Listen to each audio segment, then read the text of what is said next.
Hello, everyone. Welcome to Grid Live News Saturday, our last Saturday news program for a while before switching back to Grid Live pre race next weekend. Participate in the chat room or leave a comment. We'll try our best to answer your questions on the air and show your opinions as well. With me, of course, Kobe Lambeth from the Podium Finish. We have a lot of news to discuss, and we'll start with some breaking news from this morning.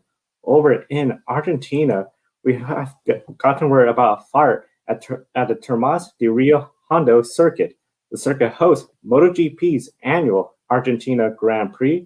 According to local sources, the fire started late last night in the garage area, spreading to the VIP section and has engulfed a large portion of the garage stalls.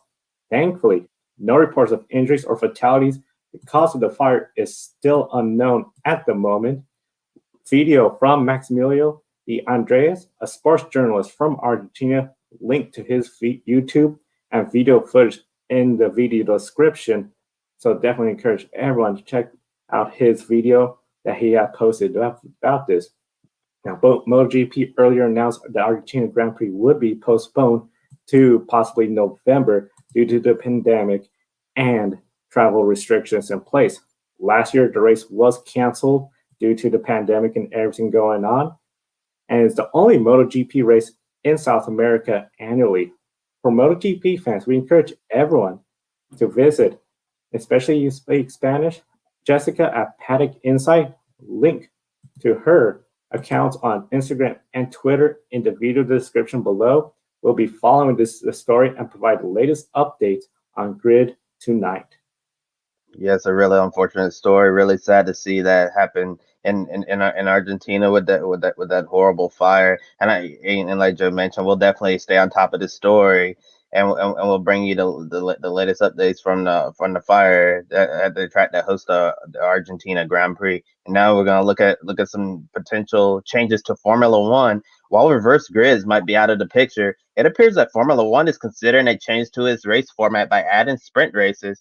Formula One CEO Stefano Domenicali told Jonathan Noble from Motorsport.com that the reverse grid concept is over. Instead, a Saturday sprint race is on the table, similar to the format that we've seen in Formula 2 with the Saturday sprint race and a Sunday feature race.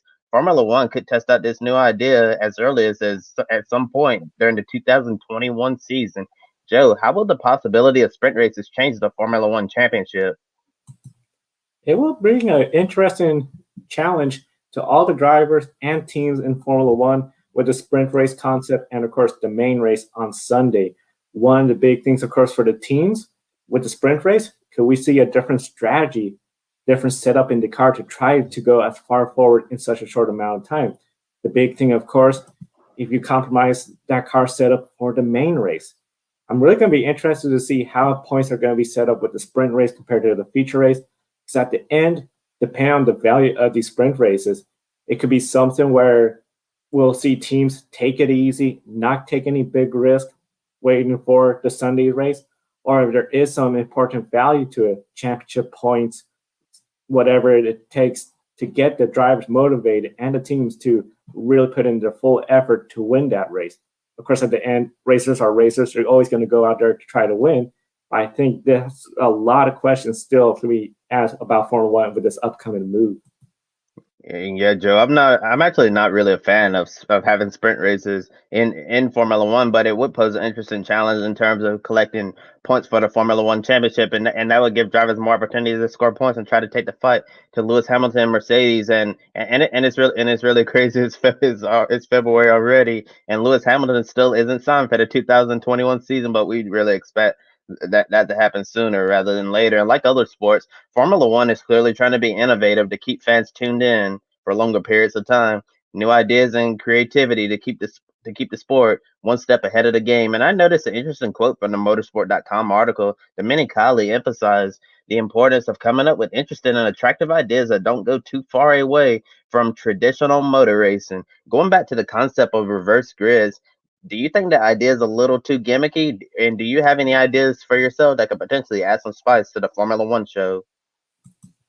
When it comes to changes, especially for the competition, we know Formula One, they have a really large gap between the front runners and the back markers compared to NASCAR, where especially on a restrictor plate, anybody that can start their car has a shot at winning. Formula One, you're looking at Mercedes.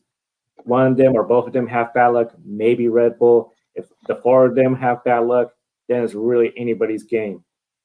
So for Formula One, it's really challenging because you want to bring ideas that can make it where a midfield team could potentially contend for a win using strategy, using some policies that bring equity.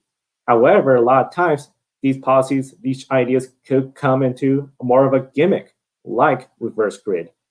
You're making it where the faster teams are just automatically going to be in the back. When it comes to ideas, we definitely encourage everyone to chat room, share your ideas. What would you do if you were in charge of Formula One to make the racing more entertaining? I think one aspect, especially if Formula One was to look into utilizing something, I would say look into the esports. Maybe have it where an esport race determines something like the group orders for qualifying, pit stall selection. Make it where it's just a little bit more different, but you don't really affect the on-track product by doing something like a reverse grid. Yeah, Joe. I actually think that would be interesting, right there, if they found a way to incorporate esports into the Formula One championship without it affecting the championship overall, as long as they're not going to be earning points for whatever happens through Formula One esports. I'll be perfectly fine with that. So definitely not what we're seeing right now with GT World Challenge Europe. Where on the endurance race weekends they're gonna have one driver compete in an esports event, and that's gonna count towards the championship points, and that's something I really would not like to see in Formula One. I think if that happened in F1, I honestly don't think it would go over well with the fans. And next, we're going to talk a little bit about stock car racing. Five-time USAC Silver Crown champion Cody Swanson will be racing for the next week at New Smyrna Speedway during Speed Weeks. Swanson will race late models as he gains more experience in stock car racing. Last year, he made his ARCA Menard Series debut at Iowa Speedway with Chad Bryant Racing. Despite being inexperienced, Swanson was able to finish eighth in his ARCA debut. Something major also happened last year to Swanson when he decided to enter a race that's a that's a part of the Road to Indy ladder. He made his first start in the Indy Pro 2000 Championship at Lucas Oil Raceway, and he won his very first race on debut. Very impressive drive by Cody Swanson. Many people were impressed with his ability to adapt to an entirely different discipline with limited experience. Some thought this might lead to a potential opportunity to race in the Indy 500 at some point down the road. It would be a great story. A grassroots racer returning to the speedway, like the program we saw during the month of May with the late Brian Clausen. Maybe some good runs at New Smyrna in the next week might lead to future races in ARCA or in the NASCAR National Series. He's already been at the top of the speed charts, which is super impressive for someone still looking for more laps and experience on a stock car. The 32-year-old is often considered one of the most talented drivers in America who hasn't received that big opportunity in NASCAR or IndyCar. Definitely exciting opportunity for him. One of the big stories that's coming out of NASCAR. Well, Grant Enfinger, a few days ago, ThorSport announced in 2021 NASCAR Camping World Truck Series lineup for the drivers and, of course, a switch to Toyota. Johnny Sauter, he'll be back in the 13. Matt Crafton, back in the number 88. Ben Rhodes in 99. However, the 98, that's what left everyone talking.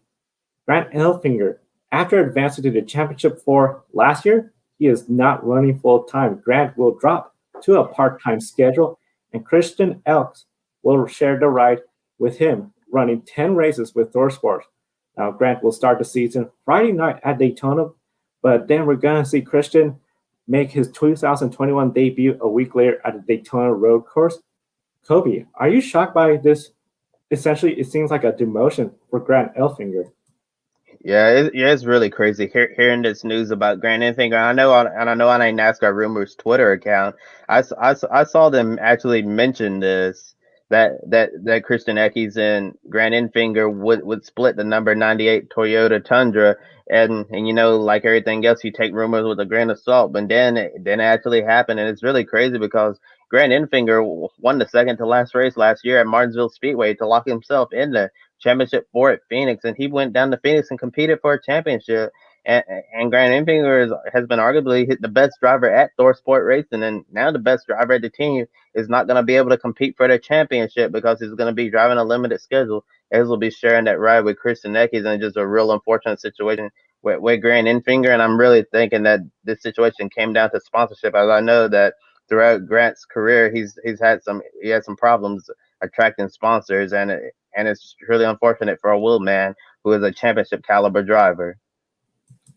Now, Eckes, of course, joined ThorSport after one full season at Kyle Busch Motorsport. There's always pressure at Kyle Busch Motorsports, especially Kyle Busch, expecting him to go out there, win races, contend for a championship. And last year, Eckes didn't win a single race. Kyle Busch Motorsports replaced him and former teammate Rafael Lessard, who moved to GMS Racing this year. In a new environment at ThorSport Racing, can Eckes find success? Yes, I believe so. ThorSport Racing is definitely be a lower pressure environment than Kyle Busch Motorsports. I know we've talked about KBM a lot on this program in the past, and when Kyle Busch is your team owner, like you said, Kyle Busch expects you to go out there to win multiple races and bring home the championship at the end of the day. And in recent years, drivers at KBM haven't been able to do that. And you know what happens?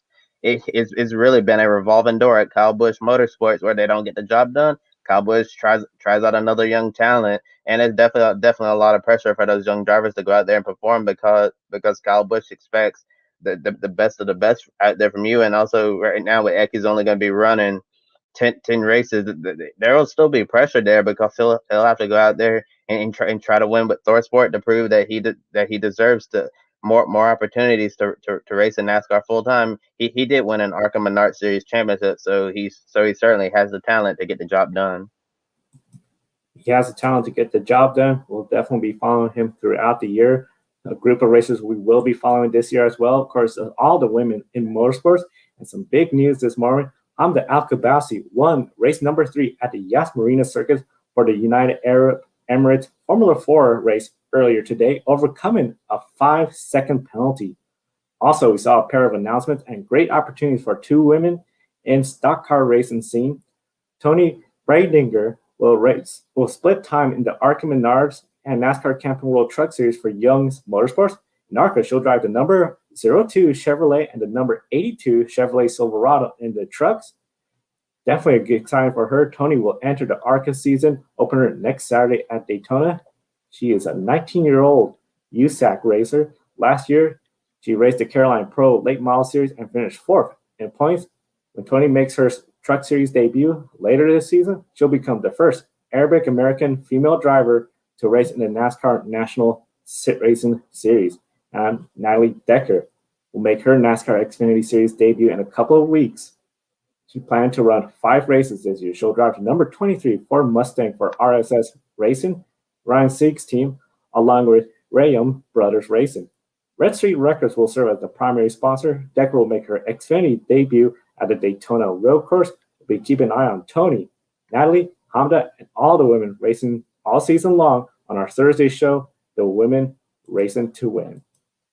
And it's almost time for the 2021 racing season to get underway for stock cars. On Monday night, we have the ARCA Menard Series E season opener at New Smyrna Speedway. And next Saturday, the big ARCA Menard Series race at Daytona to kick off the season. Lots of young talent entering those races. Some of those drivers will most likely race in the NASCAR Cup Series one day. And that's why I call them the stars of tomorrow. Starting with New Smyrna, the Jeep Deep 175 has some interesting names in it. Taylor Gray and the number 17, David Gilliland Racing Ford has a lot of potential, shown a lot of potential. We'll let the put an incident from Daytona preseason testing behind him when he got in trouble and put on probation to the end of the year for recording a video while driving down the backstretch with his phone while he was driving the race car. Short track standout Sammy Smith will make his ARCA East debut with Joe Gibbs Racing, and it's widely believed that he could become the next superstar in the Toyota driver development stable. Jack Wood is getting a wonderful opportunity with GMS Racing after driving for his family-owned team last year in the ARCA Menard Series West. Carson Kroppel, son of Travis Kroppel, finally gets his shot to go ARCA Racing. Finally, Daniel Dye is another name that many fans are following at Ben Kennedy Racing. Out of the entire group I mentioned, who will you have your eye on the most? Definitely, I would have to say Carson Kroppel. Of course, Travis Kroppel, we all saw him progress in his racing career, even getting up to the Cup Series a little bit. I think he has a lot of potential there. And of course, that's that name recognition. A lot of people will be following as well. But definitely with all these drivers, they're all going to have a lot of names. I mean, excuse me, a lot of people viewing them, reading them, looking at their names and where they progress this upcoming season. Yeah, definitely. And the one driver I'm gonna be looking at is gonna be Sammy Smith. Toyota's been produced a lot of young talent over the years in the TRD driver development program. And after looking at what Sammy Smith has been able to do on the short tracks in the past year, it looks like he could definitely be that next star. I know Toyota they brought Eric Jones through the program. He made all the way to the Cup Series. Christopher Bell, look what he was able to do. And now right now got Chandler Smith in the Truck Series. It looks like he's gonna be the guy who's gonna be in the driver's seat as a young Toyota talent right now. And then like after Chandler Smith, I think the next guy in line is gonna be Sammy Smith. And yeah, he's been doing a lot of wonderful things. Very competitive out there on the short tracks all across the country. And he's gonna be in some of the best equipment out there, Joe Gibbs Racing. So definitely Sammy Smith is one guy to watch. And here's my next question for you, Joe. Is it a weird feeling that the drivers we'll watch on Monday night at New Smyrna will be in the Cup Series several years from now? I think it's pretty exciting. I know it always seems like, something else when we see the race at New Samara or any short track, especially like the Snowball Derby or even the Chili Bowl. Christopher Bell, a lot of us recognize him from the Chili Bowl, the talent he has there, and then to know now he's going to be in the Cup Series race last year. This year he's with Gibbs. It's always really exciting to see these races because you just never know exactly which driver may not be the driver that won that night. Might be another driver that has some deals lined up for good, consistent runs that could someday be in the Cup Series. And now the ARCA season opener at Daytona, the Lucas Oil 200. Todd Gibbs in the number 18 Toyota should be one of the favorites to win the race. Running a dual program this year for the ARCA title and select Xfinity racing in the number 54 Toyota Supra. Gracie Trotter making her Daytona debut with Venturini Motorsports, another driver we'll highlight this year in the women racing to win. Kyle Sieg, younger brother Ryan Sieg, will have veteran driver Jeff Green on top of the pit box this year, calling the shots. Brittany Zamora is also entering the event. The driver from the Pacific Northwest will make her Daytona debut just like Gracie Trotter. Thad Moffitt, Richard Petty's grandson, is back in the ARCA Menard Series. Northeast short track standout Derek Griffith goes down to Daytona with an excellent opportunity to impress again in ARCA competition, but this time on a super speedway. For a young driver trying to prove themselves in the ARCA Menard Series, how big of a moment would it be to go out there and win at Daytona International Speedway, the world center of racing? It's the World Center of Racing, and for a lot of times, this is the only ARCA race a lot of fans watch. Everybody, you tell them, I want to race at Daytona. It doesn't matter what kind of race.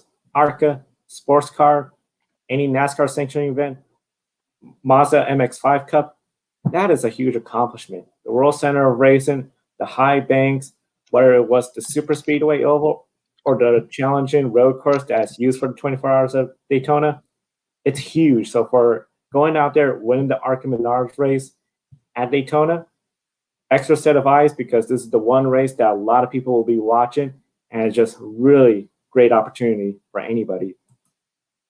Yeah, yes, definitely a great opportunity for these young drivers. And if you go out there, win, have a great run, you might impress an owner in the NASCAR Cup Series. And if you really make a great impression, they might ask you to join their driver development program, and that's obviously huge for any driver's career. And another thing that's really huge, the NASCAR Drive for Diversity driver development program announced the class of 2021 several days ago with 8 drivers a part of the program with Rev Racing. Roger Caruth will race in the ARCA Menard Series East and continue his late model program in the NASCAR Advanced Auto Parts Weekly Series. Caruth will make his ARCA East debut on Monday night at New Smyrna Speedway. He recently appeared on our most recent episode of Life on the Grid, so we definitely encourage you to check out Roger's interview, music from Nudo, and all of our previous Life on the Grid episodes. Nick Sanchez is going to be racing full time in the ARCA Menard Series, looking to run for the ARCA title this year with Rev Racing. Isabella Robusto is going to continue getting experience in late models in the NASCAR Advanced Auto Parts Weekly Series, and she's really developed into a solid legend cars racer. LeVar Scott also racing in the Weekly Series. He's a winner of the World Series Dirt Nationals. Regina Sirvent from Mexico will step up to the Weekly Series after finishing third last year in the Charlotte Summer Shootout in the Legend Cars. The final 3 drivers in the program will strictly race Legend Cars. Justin Campbell, in 2018, he scored a he scored a win in a Bandolero and finished top 10 in the points in the Thursday Thunder Series at Atlanta Motor Speedway. Andreas Perez de Lara from Mexico City at 15 years old. He's a 15 years old and a four-time winner in Formula 4 competition. So very impressive at such a young age. And finally, Jaden Reyna, 14 years old from Cornelius, North Carolina, has found quite a bit of success last year in the Young Lion division at the Charlotte Summer Shootout. Big group of races we're all going to be following. One story that we've been following for quite some time throughout 2020, Ferrari IndyCar. Speed Week, a media outlet owned by Red Bull, reports that Ferrari won't be entering the NTT IndyCar Series. Ferrari team principal Mattia Binotto is quoted saying that Ferrari won't enter IndyCar anytime soon. For now, Ferrari plans to concentrate on its Formula One program. This comes after one of their most disappointing seasons in recent memory. Some thought Ferrari would be the third engine supplier in IndyCar, but that's not the case. Kobe, what are some of the factors that are likely preventing IndyCar and Ferrari from making a deal? I mean, it's a weird time right now, Joe, because IndyCar is going to be going through a transition in the next few years, and also the same for Formula One as well. I know we're going to talk about this in a little bit, but the hybrid era is coming up in a few years for IndyCar, and they're still going to be racing in the current package for a little bit. So it really doesn't make sense for Ferrari to come in right now, and then all of a sudden we're going to have rule changes. But I do think Ferrari could potentially join later on, but right now it seems like they're going to be focused on Formula One. One of the big things, of course, Formula One, they're focusing on that, but now Formula One is saying they're going to have a budget cap coming in. Ferrari has said they want to redeploy personnel and not do layoffs. Does this mean potentially we might see a more significant presence in the World Endurance Championship from Ferrari? Maybe something like a Ferrari hypercar someday? I mean, it's certainly a possibility. I know Ferrari's been in the rumor mill in prototype racing for the longest time now. I remember when they said that Ferrari was going to potentially build an LMP1 car, but that didn't happen. And the hypercar and LMD8 stuff, that's really attractive, and I do think that it could be a possibility for Ferrari, but it's certainly an interesting situation that will follow. One of the big things, of course, Ferrari talked about looking at WEC IndyCar. Now that we know IndyCar is off the table, WEC, a lot of potential. We'll see what's going to happen in the next coming months with future announcements. In a few years, of course, we'll have new rules in IndyCar. Hybrid, new technology, less downforce, more horsepower, and higher speeds. Is there still a chance Ferrari will be in IndyCar sometime in the future? And what does IndyCar have to do to make Ferrari want to enter?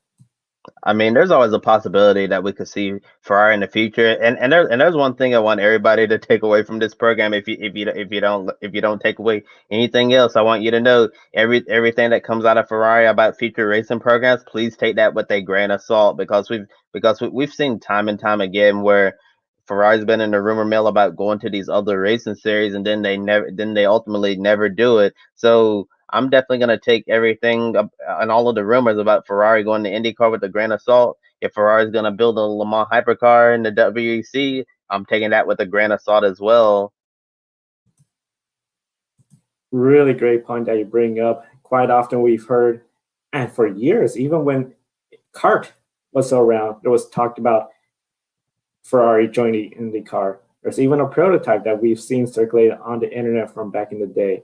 It's really going to be interesting to see what happens in the future, but definitely take it with a grain of salt and let time take care of everything. We'll see what happens in the future. Now, one of the things we are seeing right now on Tuesday, Texas Motor Speedway serves as a mass vaccination site. NBC5 Dallas-Fort Worth reported that the Denton County vaccinated 9,100 people on the first day, with the goal of vaccinating 30,000 people in 1 week. We previously talked about Charlotte Motor Speedway helping fight the pandemic, serving as a site for mini vaccination. Professional sports venues will be an important place by vaccinations of so many people, possibly for the next several months. Good to see NASCAR tracks getting involved. Now it is time for some quick takes.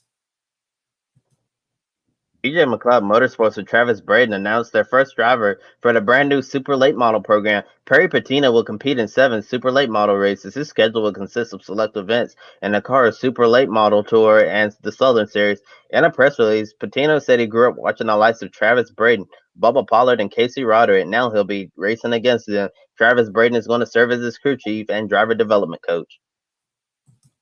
Haas F1 rookie Nikita Mazepin won't get to use the Russian flag in his rookie season. Luke Smith from Autosport brought attention to this story as a fallout during the Russian doping scandal at the 2014 Winter Olympics. The Russian Automobile Federation said the sanctions will also impact drivers competing in world championships.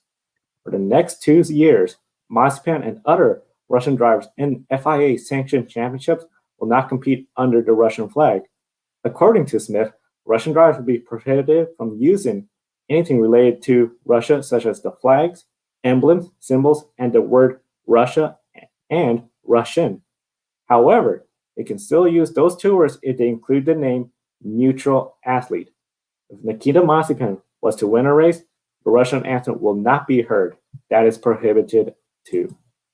David Schumacher is racing for a Trident in Formula 3. Last year, he failed to score a single point in the championship as he split time between 2 teams. Moving to Trident this year, the son of Ralph Schumacher will look for a year of growth. GRT Grasser Racing Team will field a single Lamborghini Huracan GT3 full-time in 2021. The team competes in IMSA GTD class, well known for its success in endurance racing all across Europe, now making an effort to take home the GTD title with Frank Pereira and Mishka Gulkenberg. Jules Goonan is now a Mercedes factory driver. Previously, he served as a Bentley factory driver until Bentley decided to end their GT3 program. Goonan is the 2017 ADAC GT Masters champion, the 2017 winner of the 24 Hours of Spa, and the 2020 Bathurst 12-hour winner. And unfortunately, we're all missing Bathurst this year. It's usually this weekend on Super Bowl weekend. Yeah, it's really one of my favorite races of the year, and I just really hate that we're not going to see the race this year in 2021. So we're definitely hoping that the Bathurst 12 hours is going to be back in 2022. And for Jules Goonan, all of those accomplishments I mentioned, he's definitely bringing a full resume to the Mercedes factory driver program. AstraZeneca will sponsor Austin Dillon for select races in the NASCAR Cup Series. AstraZeneca is a global science-based biopharmaceutical company. If you've been following the news, AstraZeneca is one of the companies making vaccinations to fight COVID-19 and help end the pandemic. Pfizer, another current vaccination producer, used to sponsor Mark Martin from 2001 to 2005 in his Roush Fenway Racing number 6. Recently, a celebrity joined the 15-person ownership group that's promoting IndyCar's first stop in Nashville for the Music City Grand Prix. It's award-winning singer-songwriter Justin Timberlake. What a year for motorsports with big names and celebrities getting involved. Michael Jordan and Pitbull are co-owners in NASCAR. Now Justin Timberlake is helping bring IndyCar racing to the Music City. Other notable names in his ownership group are Justin Marks, co-owner of NASCAR Cup Series teams Trackhouse Racing, alongside Pitbull, occasional NASCAR driver and stuntman Stanton Barrett, who knows all about sports and entertainment, and Scott Borchetta, CEO of Big Machine Records, who's starting up a NASCAR Xfinity Series team this year with road course racer Jade Buford. It's still a shock to say Pitbull's involved with NASCAR, something I'm still not used to yet. NASCAR Mexico Challenge Series champion Max Gutierrez will race in ARCA. 2020 NASCAR Mexico Challenge Series champion will drive the number 30 Ford Barrett Jones Racing in the ARCA Menards Series East Championship. The 18-year-old will have Toughbuilt, Telcel, Technec, and Avaya sponsorship. Gutierrez is a 6-time Supercar champion. In 2018, he won the championship in Mexico's version of the NASCAR Truck Series. Last year, he made 2 starts in the ARCA East with a bench finish of 12th at Five Flags Speedway. Gutierrez will kick off the 2021 campaign Monday evening at New Samara Speedway. We encourage you to take a few minutes after the show and join our Patreon. Tell your family and friends all about us here at Grid Network, and we're always transparent with your investment. Shout out to Colin, our first Patreon supporter, for investing in us. If you invest in Grid Network, you can have our name on all of our shows, and be sure to click on the link in the video description to join our Patreon. Check out Pablos as well. 10% of your purchase goes to helping dogs in need. It's a terrific cause, and Grid Network viewers will receive a discount. And click on that link in the video description. We have a busy schedule for the next week ahead of coverage with NASCAR returning to action. On Wednesday, we have Grid Tonight, your weekly motorsports news program. We're going to discuss the latest news in the motorsports world. We're also going to recap the Busch Clash from Tuesday night and preview Daytona 500 qualifying right after we get off the air. And Thursday, we're gonna have a Grid Live pre-race show to preview the two duels at Daytona. And Friday, we're not going to be doing anything. And then Saturday, Grid Live pre-race show, we're going to recap the Truck Series race from Friday night and preview a Saturday ARCA Xfinity doubleheader. And on Sunday, the granddaddy of them all, we're going to have a special Grid Live pre-race show for the Daytona 500 at noon Eastern and the first Grid Live wrap-up of the season to discuss the major storylines after the Great American Race later that evening. Be sure to visit the Grid World Motorsport League on Twitter. Follow them at grid_WML. The 2008 MotoGP US Grand Prix is the latest from the video vault. In March 1st, that date, mark on your calendars. That's when the new Grid World Motorsport League season kicks off. I talk a little bit too fast there, but for Joe Samniego, I'm Kobe Lyman from the Podium Finish. Thanks for watching. Have a wonderful weekend and enjoy the Super Bowl between the Bucks and the Chiefs. Brady versus Mahomes should definitely be an all-time classic. I'm gonna be cheering for the Chiefs, and we'll definitely see you for a busy week of coverage leading up to the 63rd running of the Daytona 500. Joe Samniego here. Want to invite you to go check out Publis. Publis is a dog clothing and accessory company based in Austria. 10% of each of your purchases goes to helping dogs in need, whether it's homeless, sick, or ill dogs. This is one of the reasons why we support it. Kiska here is a rescue dog from rural Alaska and our Grid office dog. We care about our furry buddies, and we know you do as well. Definitely check out Publis.com. There's a link on the video description, and by clicking on that link, you get a 10% discount on your purchase as well.